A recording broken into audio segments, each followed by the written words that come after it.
Hoje, nesse domingo ensolarado, de 16 de agosto de 2009, vamos fazer a nossa homenagem à gira festiva em louvor ao Caboclo Sete Flechas de Mata Escura, juntamente com os companheiros da Jurema e os demais caboclos do nosso sertão brasileiro. Para mim é muita alegria, muita satisfação homenagear esse caboclo que há 48 anos incorpora nesse que vos fala.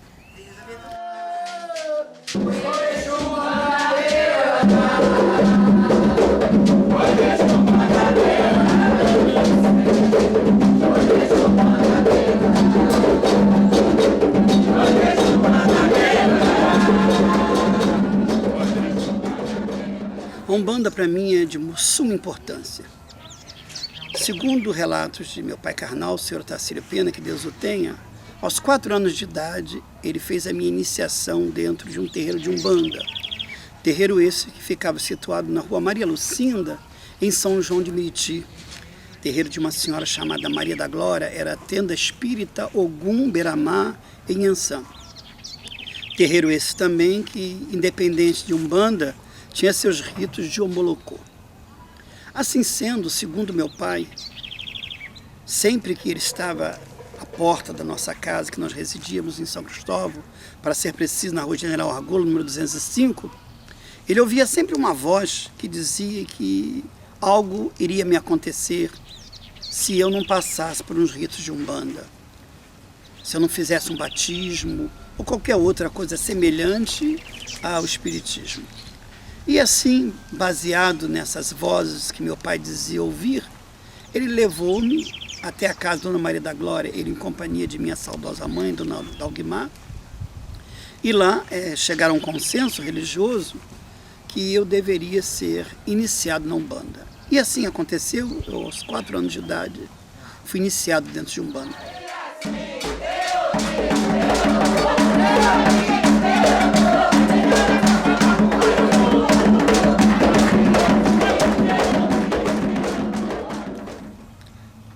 Em 1961, numa sexta-feira santa, Dona Maria da Glória estava incorporada com um preto velho chamado Pai Cipriano. Em determinado momento, o Pai Cipriano me chamou e disse: "Vem cá, moleque." Eu fui até ele e ele disse para mim: "Rod." Eu ironicamente perguntei para Pai Cipriano assim: "Para a direita ou para a esquerda?" Ele disse: "Tá mangando de eu, moleque?" Eu disse: "Não, senhor, o senhor disse que eu teria que rodar. Eu quero saber se eu rodo para a direita ou para a esquerda." E Pai Cipriano disse: "Para o lado que você quiser." E eu rodei uma vez, rodei 2, 3, e eu comecei a rodar. Não consegui mais controlar-me. Por mais que eu tentasse parar, eu não conseguia.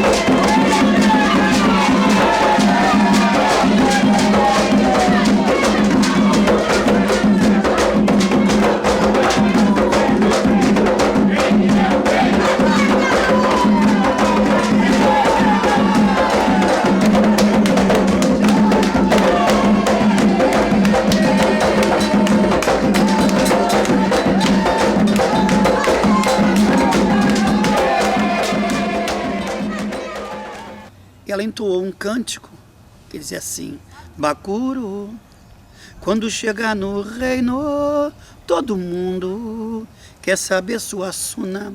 Ezua mamãe pereça cussara malembe. Tem mironga no reino."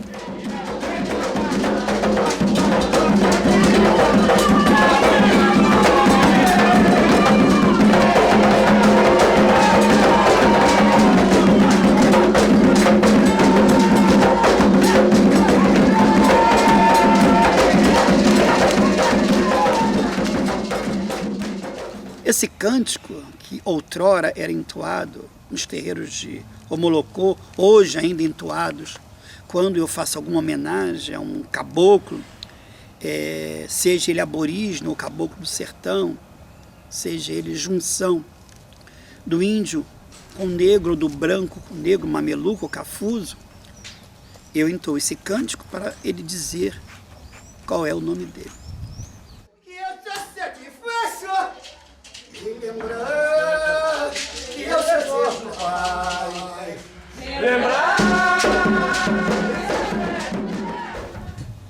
E é esse caboclo que eu hoje venho homenagear. Esse é um caboclo, veio da banda de louco. Ele é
Eu só sei que alguns meses depois eu comecei a me sentir mal e tendo algumas tonturas até o ponto de desfalecer na sala de aula de um colégio em 1961.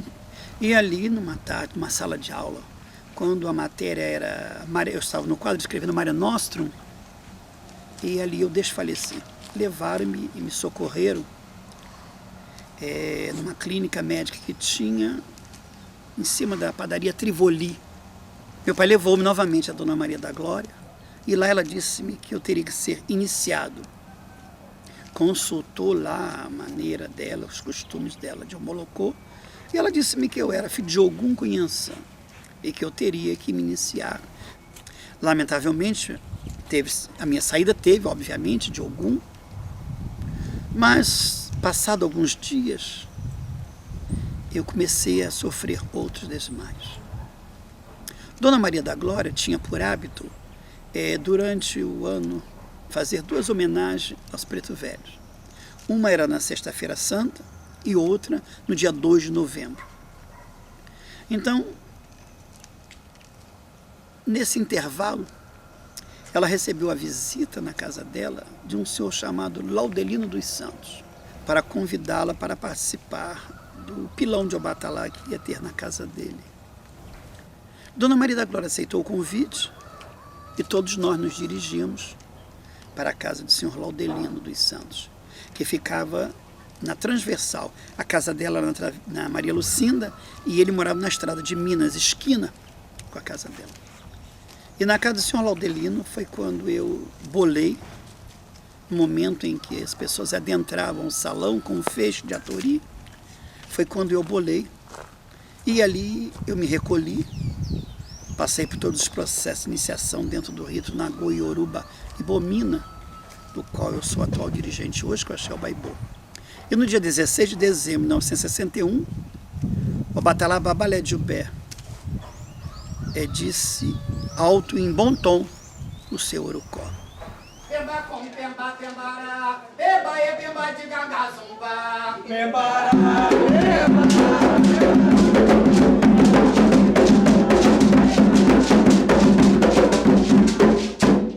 minha pemba não anda, minha pemba voa. Antes, muito antes da conquista dos europeus ao solo brasileiro, no ano de 1500, antes da chegada dos negros para o Brasil, nossos índios já aqui estavam.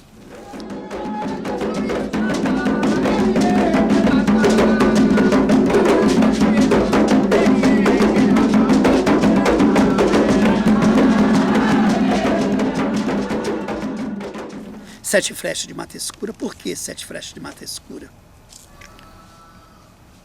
Para minha surpresa, no centenário, uma determinada ocasião, eu estava fazendo uma festa a ele. Nesse dia, várias pessoas compareceram. Dentre essas, nos ficam na saudade nossa querida Arlete Moita, Fernando Alves, minha querida Nada Vunce. Muitas pessoas estavam presentes nesse dia. Eu peço desculpa até não ter lembrar tantos nomes, porque a alegria desse dia foi muito grande para mim. Ele entoou um cântico que dizia: ela correu terra, correu mar, até que ela chegou da minha Bahia. Ora viva, caboclo lá na mata, que a folha da Jurema ainda não caiu.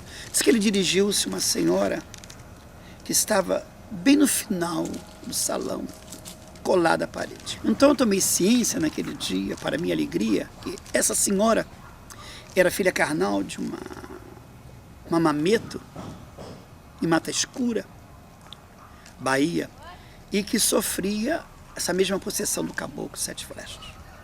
E ele a reconheceu. Naquela época que ela esteve, ela já deveria estar com seus 80 e poucos anos de idade. Então há de convir que nessa época toda, uma senhora que já estava com 89 anos. Obrigado, minha filha. Essa senhora com 89 anos de idade ficou feliz em rever o espírito de um aborígene brasileiro, tomar o corpo de uma pessoa e reconhecê-la. Para mim, após eu tomar ciência do fato, foi uma alegria. Nesse dia que eu fiquei sabendo o porquê de Mata Escura. Porque ele era um índio oriundo da tribo dos Pataxós. Porque os índios Pataxós que habitavam aquela área que hoje é conhecida, ainda é hoje conhecida como Mata Escura em Salvador, na Bahia.